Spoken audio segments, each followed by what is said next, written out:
தமிழ்நாடு முழுக்கவே எல்லா கட்சிகள் சார்பாகவுமே இப்ப கண்டன ஆர்ப்பாட்டங்கள் நடந்துகிட்டு இருக்கு.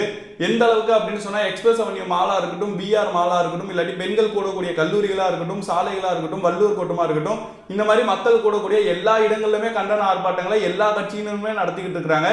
எதுக்காக அப்படின்னு சொன்னா 23ஆம் தேதி நைட்டு 8:30 மணி போல சென்னை கிண்டியில் இருக்கக்கூடிய அண்ணா பல்கலைக்கழகத்துல அங்க படிக்கக்கூடிய ஒரு பெண்மணிக்கு நடந்த பாலியல் சிலிம்பிசத்துக்கு எதிராக தான் இதுல கைது செய்யப்பட்ட ஞானசேகரன் அப்படிங்கிறவரை சீக்கிரமாவே தண்டனை கொடுக்கணும்.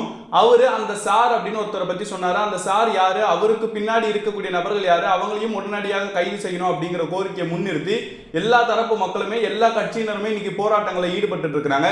அந்த வகையில அதிமுகவினர் போராடினாங்க, அவங்கள தமிழக காவல்துறை அதிகாரிகள் கைது பண்ணாங்க. அடுத்து பாஜக கட்சியை சார்ந்தவங்க போராடினாங்க, அவங்களையும் தமிழக அரசாங்கம் கைது பண்ணாங்க. அதுக்கு பிறகு நேற்றைய தினம் தமிழக வெற்றி கழகத்தினுடைய தலைவராக இருக்கக்கூடிய விஜய் அவங்களுடைய கட்சியை சார்ந்த பெண் நிர்வாகிகளை அங்க இருக்கக்கூடிய காவல்துறை அதிகாரிகள் கைது பண்ணாங்க. எதுக்காக அப்படின்னு சொன்னா தமிழக வெற்றி கழகத்தினுடைய தலைவராக இருக்கக்கூடிய விஜய் அவங்க தன்னுடைய கைப்பட ஒரு கடிதத்தை எழுதி அதை தன்னுடைய எக்ஸ் பக்கத்துல வெளியிட்டு இருந்தாங்க.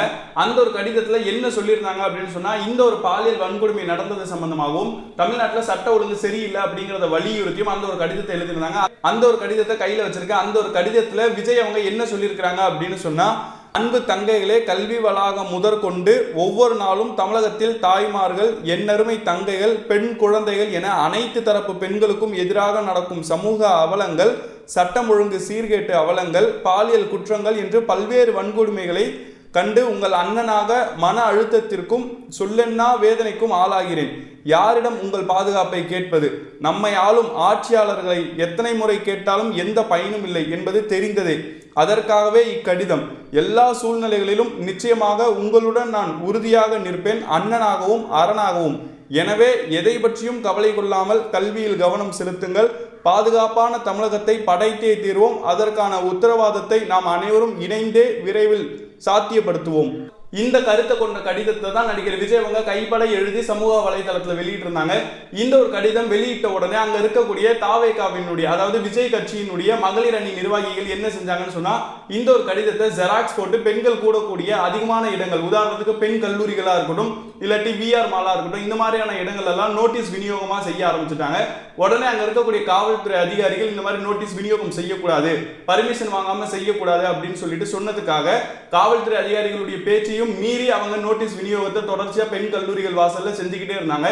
இதனால அங்க இருக்கக்கூடிய காவல்துறை அதிகாரிகள் இந்த ஒரு விஷயத்தினால சட்ட ஒழுங்கு பிரச்சனை ஏற்படும் அப்படின்னு சொல்லிட்டு அவங்கள உடனடியாக கைது பண்ணியிருந்தாங்க. கைது பண்ணது மட்டும் இல்லாம டி நகர்ல இருக்கக்கூடிய ஒரு மண்டபத்துல கொண்டு போய் அடைச்சும் வச்சிருந்தாங்க. இந்த ஒரு விஷயம் அவங்களுடைய தலைமையகத்துக்கு போன உடனே அந்த நேரத்துல நடிகர் விஜய் அவங்க ஆளுநரை சந்திச்சு சில கோரிக்கைகளை முன்வைக்கிறதுக்காக கடிதம் கொடுக்க போயிருந்தாங்க. விஜய் கூட புஷி ஆனந்தும் அந்த ஆளுநர் சந்திப்புல இருந்தாங்க. இந்த ஒரு பிரச்சனையை கேள்விப்பட்ட உடனே ஆளுநர் மாளிகையில இருந்து நேரடியாகவே இந்த பெண்கள் அடைச்சு வச்சிருக்கக்கூடிய அந்த டி நகர்ல இருக்கக்கூடிய மண்டபத்துக்கு வந்திருந்தாரு. இருந்தாலும் அவர் காவல்துறைகள் கிட்ட கோரிக்கை வைத்தும் அவரை காவல்துறை அதிகாரிகள் அந்த மகளிர் நிர்வாகிகள் யாரையுமே வெளியிட விடல.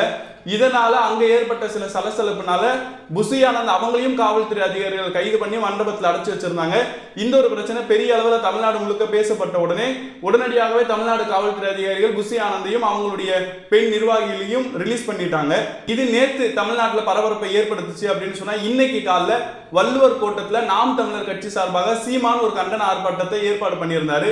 இந்த ஒரு கண்டன ஆர்ப்பாட்டத்துக்கு நாம் தமிழர் கட்சியினுடைய தம்பிகள் பெரும் அளவில் வரணும் அப்படின்னு சொல்லியிருந்தாங்க. காவல்துறை அதிகாரிகள் கிட்ட பர்மிஷன் கேட்டும் காவல்துறை அதிகாரிகள் பர்மிஷன் தரல. ஏன்னு சொன்னா, இப்போ எல்லாருமே நியூ இயர் செலிப்ரேஷன்ல இருக்காங்க. எல்லாருமே நியூ இயர்க்காக வெளியில மக்கள் ஒண்ணு கூடிக்கிட்டு இருக்காங்க. இந்த நேரத்துல நீங்க அந்த இடத்துல கூடுறது சரிபட்டு வராது அப்படின்னு சொல்லிட்டு காவல்துறை அதிகாரிகள் சில காரணங்களை முன் வச்சு அவங்களுடைய அனுமதியை மறுத்துட்டாங்க. இருந்தாலும் அத்துமீறி நாங்க நடத்துவோம் அப்படின்னு சொல்லிட்டு சீமான் அறிவிப்பு செஞ்சதை தொடர்ந்து தமிழக காவல்துறை அதிகாரிகள் கூடுதல் போலீஸ் பாதுகாப்பு அந்த இடத்துல வழங்கியிருந்தாங்க. இருந்தாலும் சீமான் அவங்களுடைய கட்சியை சார்ந்த நாம் தமிழர் கட்சி தொண்டர்கள் அந்த இடத்துல கண்டன ஆர்ப்பாட்டத்துக்காக வந்திருந்தாங்க. அவங்கள காவல்துறை அதிகாரிகள் கைது பண்ணிட்டு இருக்கக்கூடிய அதே நேரத்தில் முக்கிய நிர்வாகிகளோட சீமானும் கார்ல வந்துகிட்டு இருக்கும்பொழுது அவரு கார்ல இருந்து இறங்கி அந்த கண்டன ஆர்ப்பாட்டம் நடக்கிற இடத்துக்கு போறதுக்குள்ள அவரையும் கைது பண்ணி காவல்துறை அதிகாரிகள் இப்ப அடைச்சிருக்காங்க.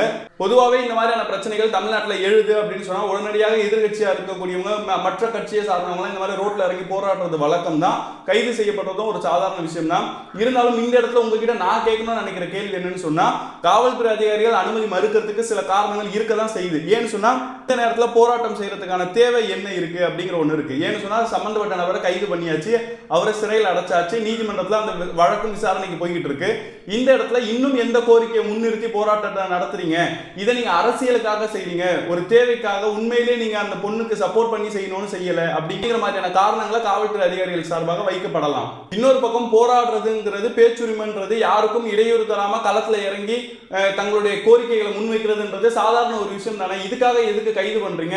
நீங்க ஜனநாயக படுகொலை செய்றீங்க. ஆளும் கட்சி மற்ற கட்சிகளுடைய உரிமைகளை பறிக்கிறீங்க, உங்களுடைய அதிகாரத்தை பயன்படுத்தி எங்களுடைய உரிமைகளை நசுக்கிறீங்க, எங்களுடைய குரல் வலைகளை நெருக்கிறீங்க அப்படிங்கிற மாதிரியான கருத்துக்களையும் வச்சுக்கிட்டு இருக்கிறாங்க.